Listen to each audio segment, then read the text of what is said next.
اعوذ باللہ من الشیطان الرجیم بسم اللہ الرحمن الرحیم۔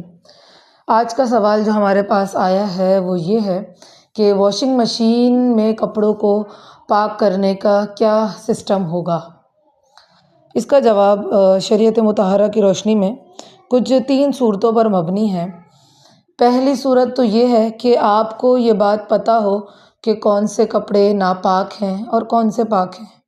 اکثر بچوں کے کپڑے ناپاک ہوتے ہیں کیونکہ ان کے منہ سے کچھ نہ کچھ نکل رہا ہے، یا ہو سکتا ہے پیمپر کی وجہ سے وہ کپڑے ناپاک ہو جاتے ہیں۔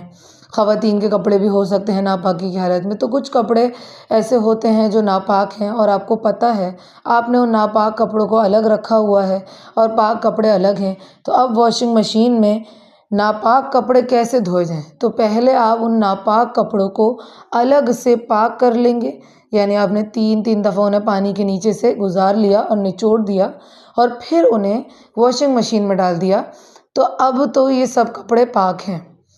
دوسری صورت یہ ہے کہ آپ کو پتہ نہیں ہے اور سارے کپڑے ایک ساتھ مکس ہو گئے، اب آپ اس میں فرق نہیں کر پا رہی ہیں کہ کون سے پاک ہیں کون سے ناپاک ہیں، تو آپ سبھی کپڑوں کو ایک پوری بالٹی میں پانی بھر کر ڈالیے۔ وہ پانی اتنا ہو جائے کہ کپڑے اس میں ڈوب جائیں، اور پھر نل سے پانی بہہ رہا ہو، بالٹی میں سے کچھ پانی نیچے گر جائے، جب بہہ جائے تو اب یہ سب کپڑے پاک ہو گئے۔ اب ان سب کو آپ واشنگ مشین میں ڈال کر دھو سکتی ہیں۔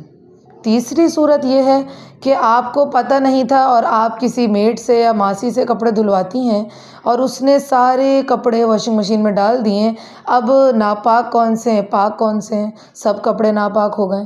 تو اب واشنگ مشین میں دھلنے کے بعد آپ وہی سسٹم دوبارہ کریں گی جو بالٹی والا آپ نے کیا تھا پہلے۔